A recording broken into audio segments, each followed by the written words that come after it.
أعوذ بالله من الشيطان الرجيم. بسم الله الرحمن الرحيم. ألم تر كيف فعل ربك بأصحاب الفيل؟ ألم يجعل كيدهم في تضليل وأرسل عليهم طيرا أبابيل ترميهم بحجارة من سجيل فجعلهم كعصف مأكول. بسم الله الرحمن الرحيم. لإيلاف قريش إيلافهم رحلة الشتاء والصيف فليعبدوا رب هذا البيت الذي أطعمهم من جوع وآمنهم من خوف. بسم الله الرحمن الرحيم. أرأيت الذي يكذب بالدين فذلك الذي يدع اليتيم ولا يحض على طعام المسكين وويل للمصلين الذين هم عن صلاتهم ساهون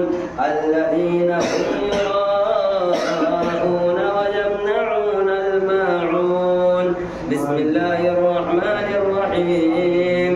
إنا أعطيناك الكوثر فصل لربك وانحر إن شانئك هو الأبتر. بسم الله الرحمن الرحيم. قل يا أيها الكافرون لا أعبد ما تعبدون ولا أنتم عابدون ما أعبد ولا أنا عابد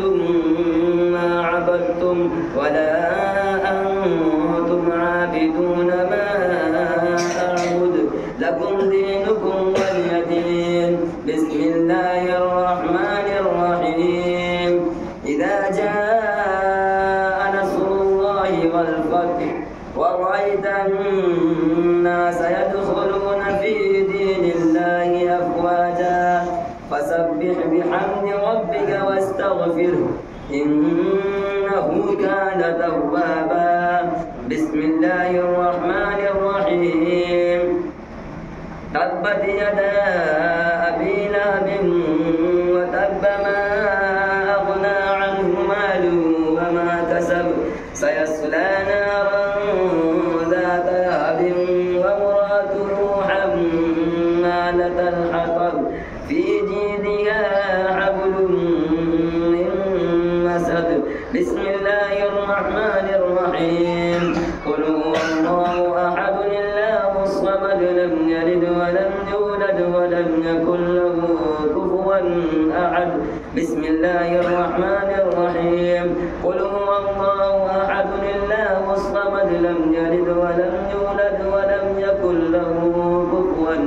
أحد. بسم الله الرحمن الرحيم. قل هو الله أحد الله الصمد لم يلد ولم يولد ولم يكن له كفوا أحد. بسم الله الرحمن الرحيم. قل أعوذ برب الفلق من شر ما خلق ومن شر غاسق إذا وقب ومن شر النفاثات في العقد ومن شر حاسد إذا حسد. بسم الله الرحمن الرحيم. قل أعوذ برب الناس ملك الناس إله الناس من شر الوسواس الخناس الذي يوسوس في صدور الناس من الجنة والناس. بسم الله الرحمن الرحيم. الحمد لله رب العالمين الرحمن الرحيم مالك يوم الدين إياك نعبد وإياك نستعين اهدنا الصراط المستقيم صراط الذين أنعمت عليهم غير المغضوب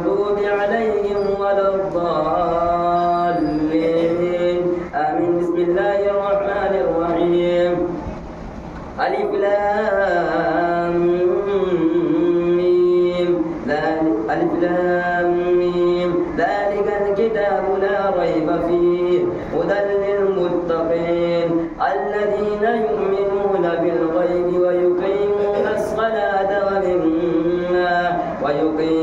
الصلاة ومما رزقناهم ينفقون والذين يؤمنون بما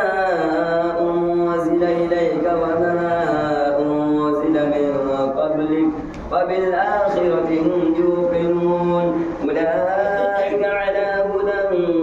من ربهم وأولئك هم المفلحون وإلهكم إله إن الذين كفروا سواء عليهم أأنذرتهم لا يؤمنون وإلهكم إله واحد لا ختم الله على قلوبهم وعلى إن الذين كفروا سواء عليهم أأنذرتهم أم لم تنذرهم لا يؤمنون ختم الله على قلوبهم وعلى سمعهم وعلى أبصارهم غشاوة ولهم عذاب عظيم وإلهكم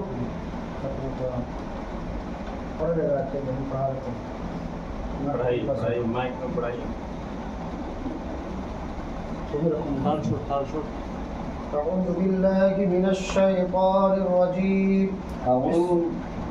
أعوذ بالله من الشيطان الرجيم بسم الله الرحمن الرحيم بسم الله الرحمن الرحيم اللهم آنس وحشتي في قبري اللهم آنس وحشتي في قبري اللهم ارحمني بالقرآن العظيم اللهم ارحمني بالقرآن العظيم واجعله لي إماما ونورا وهدى ورحمة واجعله لي إماما ونورا وهدى ورحمة اللهم ذكرني منه ما نسيت وعلمني اللهم ذكرني منه ما نسيت وعلمني منه ما جهلت وعلمني منه ما جهلت وارزقني تلاوته آناء الليل وآناء النهار وارزقني تلاوته آناء الليل وآناء النهار واجعله لي حجة يا رب العالمين واجعله لي حجة يا رب العالمين آمين آمين وتمت كلمة ربك صدقا وعدلا وتمت كلمة ربك صدقا وعدلا لا مبدل لكلماته وهو السميع العليم لا مبدل لكلماته وهو السميع العليم أعوذ بالله من الشيطان الرجيم وإلهكم إله واحد لا إله إلا هو الرحمن الرحيم إن رحمة الله قريب من المحسنين وما أرسلناك إلا رحمة للعالمين ما كان محمد أبا أحد من رجالكم ولكن رسول الله وخاتم النبيين وكان الله بكل شيء عليما إن الله وملائكته يصلون على النبي يا أيها الذين آمنوا صلوا عليه وسلموا تسليما محمد بارك وسلم صلى الله عليه وسلم والسلام عليك يا رسول الله صلى الله عليه وسلم أعوذ بالله من الشيطان الرجيم ألا إن أولياء الله لا خوف عليهم ولا هم يحزنون الذين آمنوا وكانوا يتقون سبحان ربك رب العزة عما يصفون وسلام على المرسلين والحمد لله رب العالمين بسم الله الرحمن الرحيم صلى الله تعالى على نبينا محمد وسلم صلوا عليه الصلاة والسلام عليك رسول الله صلى الله عليه وسلم اللہ صلاة اللہ عظمت علیہ اللہ اس مجلس خیر میں تقریر کس قرآن کی موقع سے اللہ قرآن پاک کی تلاوت کی گئی ذکر و اذکار کیے گئے ختم قرآن بھی یا اللہ اور بھی قرآن پاک پڑھے گئے ناقو ناقو کا شعر پڑھے گئے تمام کار خیر کو کرنے میں مشکل فصل مصفر و مصفر مانا جو خطائیں سرزد ہوئی اللہ کو غفور رحیم اور تمام خطاؤں کو درگزر فرما یا عالمین و عالم الخیر اللہ جتنے بھی کار خیر صحت کے ساتھ کیے گئے ہوں اسے اپنی بارگاہ میں شرف و قبول عطا فرما اپنی بارگاہ میں قبول فرماتے اس کا صاحب حساب سب سے پہلے اللہ کو اپنے حبیب اعظم علیہ الصلوۃ والتسلیم کی بارگاہ میں پہنچا ان کے توسل سے تمام انبیاء کرام تمام صحابہ کرام تمام تابعین ائمہ کرام تمام شہدائے کربلا شہدائے بدر شہدائے حنین رضوان اللہ تعالی علیہم اجمعین کی بارگاہ میں نصب کر دے اللہ قبول منظور عطا فرما یا العالمین تو اپنے حبیب اعظم علیہ الصلوۃ والتسلیم کے توسل سے خاص طور سے سلسلہ عالیہ قادریہ چشتیہ سہروردیہ نقشبندیہ بلولائیہ رضویہ اشرفیہ احمدیہ برکاتیہ دیویہ اس کے اخلاقیہ جملہ بزرگان دین کی بارگاہ میں نصب کر دے اللہ قبول منظور عطا فرما خصوصیت کے ساتھ پیرا پیرا میرا میرا سیدنا شیخ سید عبد القادر صاحب المعروف سرکار کو سپاہ رضی اللہ تعالیٰ عنہ کے مریدین متوسلین معتقدین ان کے اساتذہ کرام ان کے والدین کرینین ان کے سلاسل کے تمام بزرگان دین کی بارگاہ میں نصب کرتے ہیں اللہ قبول منظور عطا فرما یا اللہ سرکار کو سپاہ کے توسل سے پوری دنیا میں جہاں بھی تیرے محبوب بندے خاص طور سے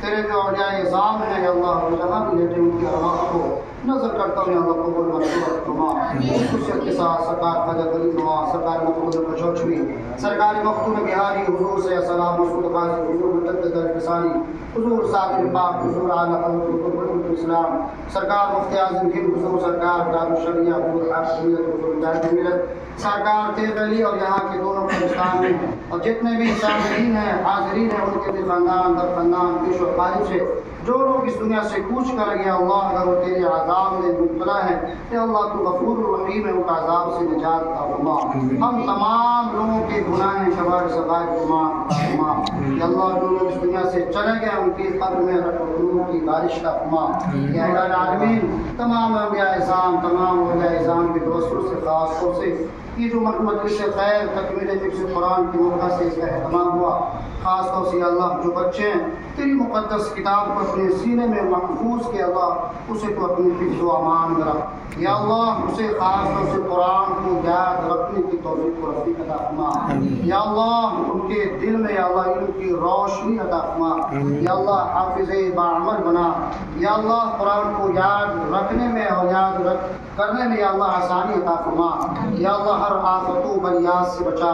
ہر پریشانیوں سے بچا خاص طور سے اللہ ان کے والدین ان کے اساتذہ کرام اور ان کو پڑھانے میں جو جتنے بھی حضرات کسی طرح سے بھی حصہ لیے اللہ ان تمام کو اپنی حفظ و امان رکھ جو لوگ چلے گئے اس میں سے اللہ ان کی مغفرت فرما جو لوگ حیات ہیں انہیں یا اللہ دنیاوی اور دینی دونوں بھلائیاں نصیب عطا فرما یا اللہ ہر آفت و بلیات سے بچا تمام پریشانیوں سے بچا خاص طور سے یا اللہ جو دینی ادارے ہیں تمام مساجد و مدارس کی حفاظت فرما خاص طور سے جامعہ رضویہ طیبیہ رحیمیہ کی اللہ حفاظت فرما یا اللہ اس ادارے کو یا اللہ اپنی پناہ ترقی عطا فرما ہر آفت و بلیات سے بچا ہر حاسد کی حسد سے بچا ہر نظر بد سے یا اللہ بچا تمام پریشانیوں سے بچا یا اللہ ان کی ترقی میں جو بھی رکاوٹیں آنے والی ہیں یا آ چکی ہیں یا اللہ تو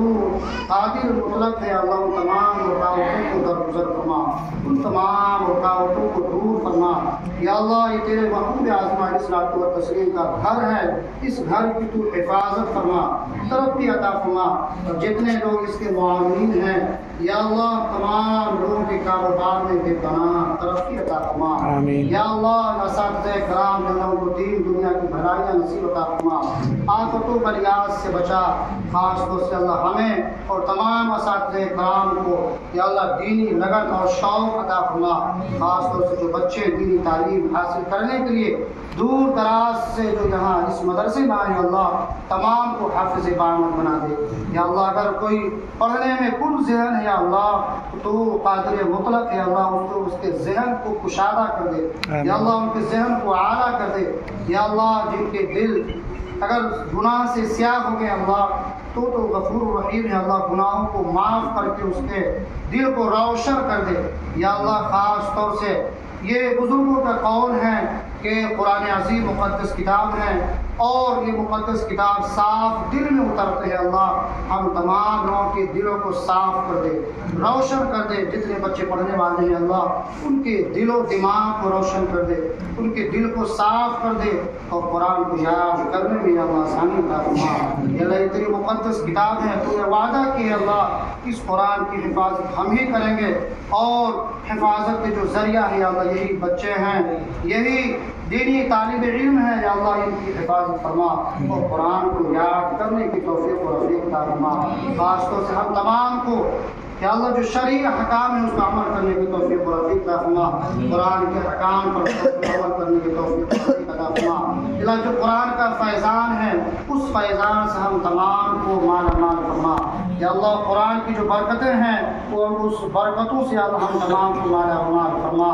یا اللہ۔ جو قرآن پڑھنے کے، سننے کے، دیکھنے کے جو فوائد ہیں وہ تمام فوائد سے ہم لوگوں کو مالا مال فرما۔ اللہم ربنا آتنا فی الدنیا حسنہ وفي الآخرة حسنة وقنا عذاب النار۔ اللهم ربنا تقبل منا إنك أنت السميع العليم وتب علينا إنك أنت التواب الرحيم۔ إن الله وملائكته يصلون على النبي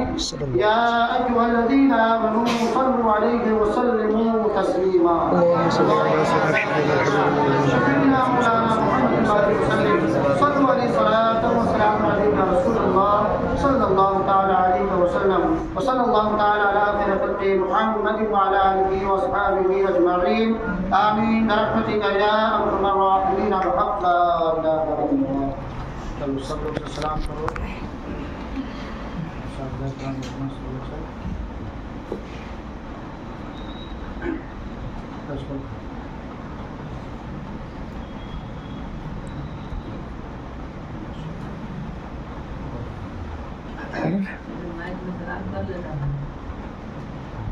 چلو بعد میں ہو گیا، چلو بچہ لوگ سے بعد میں گلا والا بعد میں ملے گا۔